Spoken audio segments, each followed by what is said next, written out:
Bron Breaker tried killing Adam Pearce.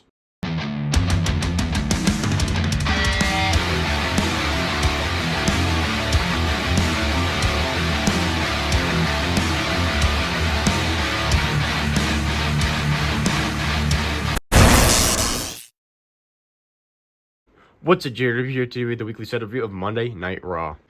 So I'm going to try my best to sound enthusiastic and everything for you guys with the energy, because right now I'm home sick with the flu. I feel like shit, but I wanted to get this review done for you guys. This review is the Monday Night Raw that was in Germany. It was the show started at 1 o'clock, so I watched it. I was laying in bed, not feeling great, but I watched the show, and I quickly made the setup for you guys so I can do the setup review.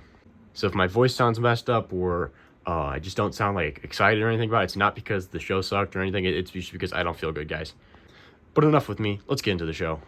They kicked off the show with the new women's tag team champions, Rhea Ripley and Io Sky, pretty much making a statement that they're the new tag champs and they're willing to take on anybody who wants to challenge them. And Liv Morgan and Roxanne Perez answered that. They come out, and Liv Morgan pleads her case about how she never lost her tag title and she deserves opportunity right away because she never lost it. And then Bayley and Lila Valkyria come out. They're saying how Bayley just beat Roxanne Perez, telling them to get back in the line. Then the tag team champions were taken out from behind by the Kabushi Warriors, and the Kabushi Warriors pretty much end up laying out most of the people, but Rhea Ripley and Io Sky do end up standing tall because Io Sky pretty much takes out everybody. But a decent way to start the show. Then we had Javon Evans having his first match on the main roster as an official WWE main roster superstar, taking on one of El Gran Americano's goons. I always forget their names. They got stupid names. Everybody knows it's actually Pete Dunne and Tyler Bate. It's obvious. If you don't know that, sorry about that. At least that's what I think it is. I'm like, they look identical to them. But overall, the match wasn't terrible. It was a quick match for Javon Evans to look like a great star, an upcoming star. He hit him with his crazy off-the-top rope cutter to pick up the victory, 1, 2, 3. Then El Gran Americano and both of the goons chased him off, and Javon Evans was standing over the announce table. They surrounded him, they went at him, and he jumped over the announce table, over the announcers, and over El Gran Americano. I seriously don't understand how he got that far and that high in the air to jump over everybody. That is just pure athleticism. And then Javon Evans got the hell out of there. Backstage, Otis and Akira Tozawa go up to Jey Uso, who was on the phone with Big Jimmy Uso, who was not there actually, and they plead their case about talking about how they want a tag title shot, and Jey Uso's like, nah man, we're homies, I don't want to fight you, and Otis yells out, enough, I want a tag title shot, and he goes, okay, and he goes, then you're going against the best tag team in the division, and they're cool with it, and then they ended with Akira Tozawa saying yeet. So it looks like probably next week or the next 2 weeks we're going to get a tag title match between the Usos, Otis, and Akira Tozawa.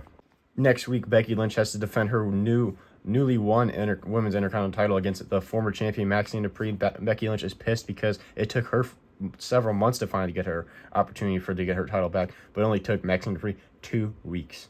Then we had a 3-way tag match. We had the Kabushi Warriors, Bayley and Lila Valkyria, Liv Morgan, and Roxanne Perez all fighting. Whoever wins is the number 1 contender for the women's tag titles and will be facing the tag champions at Saturday night's main event.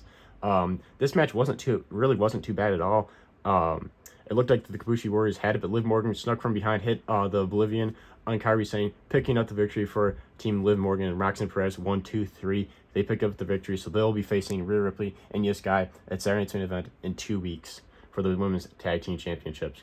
And then over by the entrance stage, Raquel Rodriguez had her interview with Michael Cole, calling out Stephanie Vaquer. Stephanie Vaquer ends up coming out.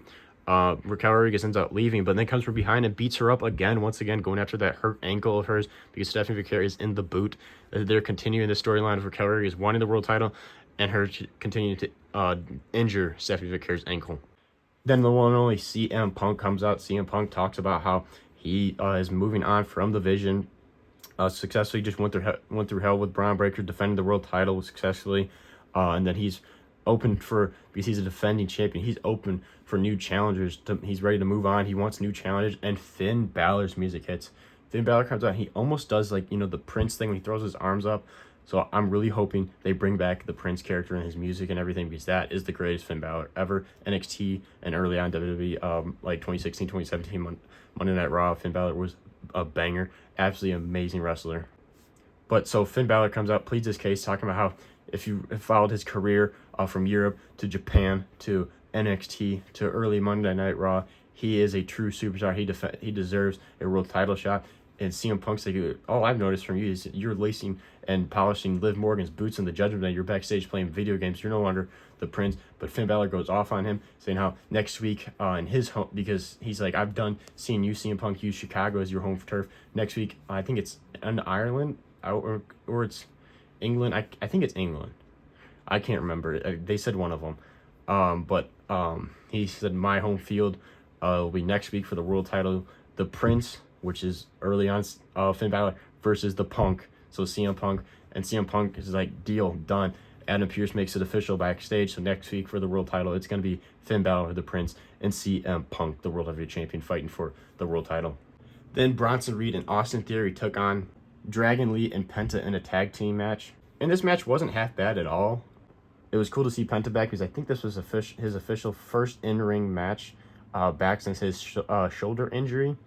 It was going great and everything. When Dragon Lee was on the corner, like the barricade, he hops down. He gets freaking absolutely annihilated by Bron Breaker with the spear, making the match to end in a disqualification. And Bron Breaker just starts torturing everybody, spearing Dragon Lee, spearing Penta. Bronson Reed starts tsunamiing them, and then Adam Pearce comes out. He's pissed off. He gets in the ring, screaming at Bron Breaker, enough of you, I'm done with you. He pushes Bron Breaker. He's yelling at all division, and finally he gets back in the face of Bron Breaker, and Bron Breaker grabs him by the throat, pins him into the corner of the ring, and starts strangling Adam Pearce, screaming, I'm going to kill you, I'm going to kill you. And the whole vision, including Paul Heyman, Austin Theory, Logan Paul, and Bronson Reed, had to pull him off him. And then Adam Pearce got back up, got right back in Bron Breaker's face. He's like, you're done, you're done. And they went at it the whole time up the entrance stage into the backstage, and then Adam Pearce backstage is screaming so loud and everything that spit's flying out of his mouth. He tells Bron Breaker, you're suspended indefinitely. So Bron Breaker's gone. He's pissed again. And then Adam Pearce tells Paul Heyman, you got to control your guy. And Paul Heyman's like, well, I'm not the one that laid fingers on him first. So if this is a legal type thing, Adam Pearce is kind of screwed. Then in the main event, it was AJ Styles versus Gunther. AJ Styles is trying to get the revenge for John Cena, the John Cena legacy, because Gunther is just trying to make John Cena seem like a bitch because he made him tap out. He's not respectful to him. AJ Styles wants to make up for that, so he's going to take out Gunther. This match was a banger. Everybody thought it was going to be. AJ Styles is one of the greatest professional wrestlers of this time period, or the modern era. And then Gunther is also a fantastic professional wrestler, so they put on an absolute fantastic match. AJ Styles got Gunther in the figure four, and he was making him tap, but Gunther, while the ref was looking, he was tapping on the side of AJ Styles' thigh that the ref couldn't see. Gunther is a genius when it comes in the ring. AJ Styles lets go. He's pissed off, and then Gunther gets up, hits him with the low blow, then hits him with the power bomb. 1, 2, 3. Gunther defeats AJ Styles. AJ Styles is pissed because he knows he just got screwed. He had made Gunther tap, but the ref didn't see it. AJ Styles is sitting in the ring. He's blown away what just happened to him. Gunther goes to the entrance stage, holds up his arm. He's celebrating. He's laughing because he knows he just stole the win against AJ Styles. I know this is not over with. This is definitely going to lead to another match. I got a feeling Gunther's going to end up retiring AJ Styles maybe at WrestleMania or something. I don't know. But I feel like they're going to pick back up on this storyline later on because I think Gunther's going to be the one that retires AJ Styles. Because AJ Styles did say his last match will be in 2026. So I hope that was a good enough review for you guys with me being sick and everything. Honestly, this Monday Night Raw was not terrible, but it was not great. The best moments would be like Bron Breaker strangling Adam Pearce. That was pretty lit. And then Finn Balor. I got so excited when Finn Balor came out. I'm like, let's freaking go. We got to get Finn Balor out of the Judgment Day. I've been saying this for years now. Got to get him out of the Judgment Day. Got to get him back to what he used to be. But I hope this leads to that. And then AJ Styles and Gunther was a banger for match. But otherwise, I felt like the rest of the show was pretty mid. The women's three-way tag match wasn't terrible. I have absolute zero interest in Rhea Ripley and Io Sky as a tag team. Like, I know they're pushing that, but I have no interest in that. Otis versus the Usos, or Akira Tozawa and Otis versus the Usos, that's just such a squashable match for like the Usos to do to Otis and Akira Tozawa, so I have no interest in that. I still have no interest in Becky Lynch or Maxine Dupree. I do have interest in Javon Evans, but they got to get him away from El Grande Americano, because my personal opinion, if you feud with El Grande Americano, I feel like that's where you go to die for your career. I know I think they're using him to elevate his career, but they got to get something better because the whole El Grande Americano character, in my opinion, is stupid. So that's my review of Monday Night Raw for this week. Hope you guys enjoyed it. Go check out my Instagram, which is all lowercase, JRW Live. Also go check out my TikTok, which is lowercase, JRW_Live. Thank you guys for watching. This is JRW. Make sure to like and subscribe to any more wrestling video content because we post every single day on this YouTube channel. And I'll see you guys in the next one.